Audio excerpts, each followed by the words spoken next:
My name is Lynch. Of course, that's not my real name. I work for the Paranormal FBI. PFBI for short. No, we're not the Men in Black. Those guys deal with aliens and the like. We deal with the strange things that don't come from space. I don't even comprehend what counts as from space anymore. The planet is literally made from crap from space. I'm getting off topic.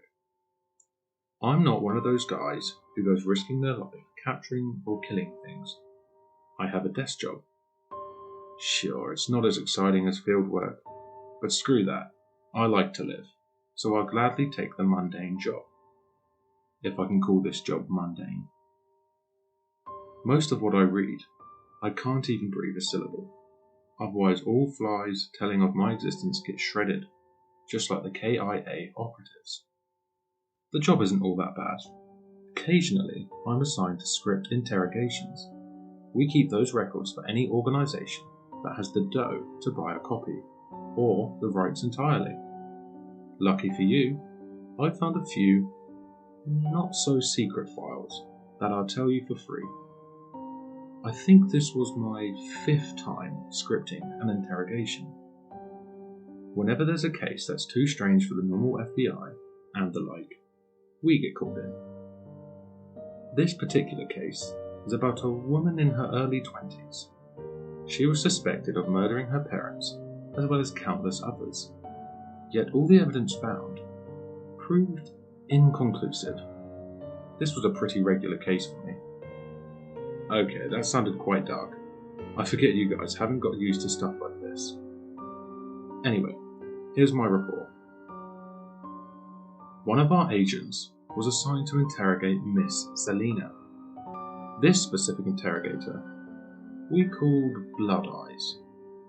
I usually recommend not keeping any kind of eye contact with them. If you do, you've lost. Their gaze forces you to speak the truth. Suspiciously, Selena gained everything her parents owned after they were murdered on the night of her 18th birthday. I already talked to the police 2 years ago. They couldn't find anything that proved me guilty. I thought this matter was settled. We know. What we want, however, isn't anything that could be pulled from the official evidence. They like to pretend these kind of things can be explained away with logic. What I want is to listen to what really happened from you. I can't tell that. You just throw me in the loony bin. I'm not crazy. I know you're not. Someone crazy couldn't be this meticulous. I didn't do it. The interrogator's eyes changed from their usual dark green to a bright red. They stared into Selena's eyes.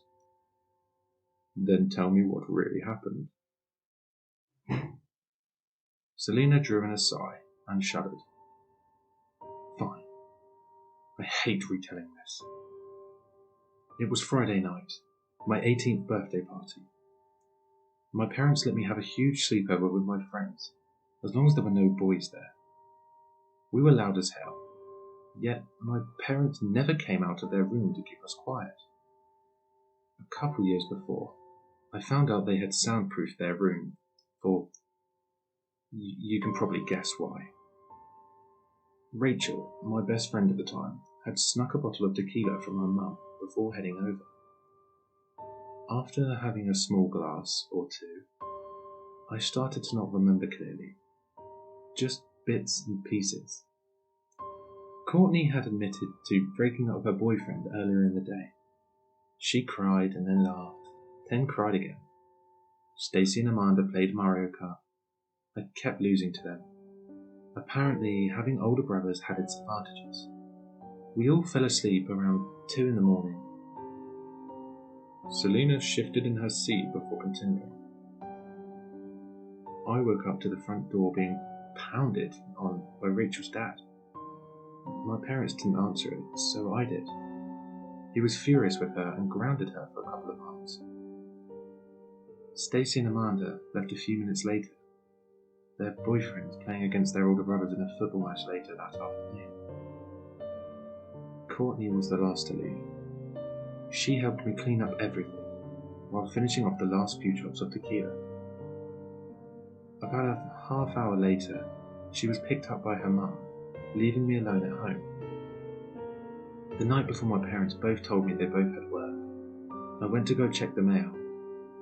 On my way, I found both of my parents' cars in the driveway. I was too scared to notice the shattered glass on both driver's side doors. I simply thought they had slept in, or had huge migraines, or had a hangover.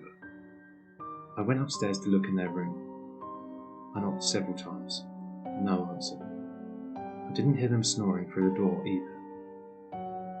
She began to tear up a bit, taking a few deep breaths before continuing. I opened the door and they were there, covered in their own blood. I called the police. They got there a few minutes later. I told them about the party, the booze, about the shattered glass. They brought me in for suspicion on murdering my parents. Selina began to bang her fists on the table as she spoke. I couldn't comprehend why they suspected me. I had loved them all my life. How could I do such a thing? She took a few minutes sobbing.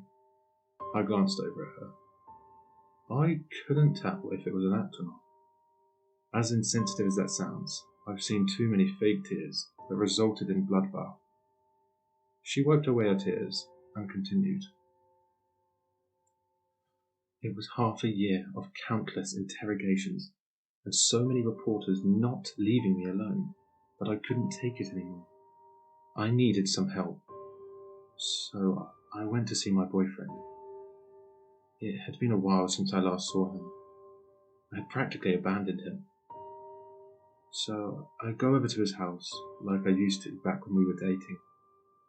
I just needed the one person who felt like my last pillar of support. I knocked on his door a couple of times, which was a bit odd. He usually answered quickly. When he finally opened the door, he looked surprised, shocked even. I asked him if I could come in. He told me it wasn't a good time. That's when this blonde bimbo wrapped her arms around his neck and kissed him on the cheek. She had the audacity to ask who I was. I just blacked out after that. The next thing I remember was heading to my car with my blood-stained clothes stuffed in my bag. I didn't feel anything, as if my head was completely clear. It felt like that the entire time I drove home. I burned the bag along with the clothes and went to bed. The next morning, I woke up screaming. I could finally feel again.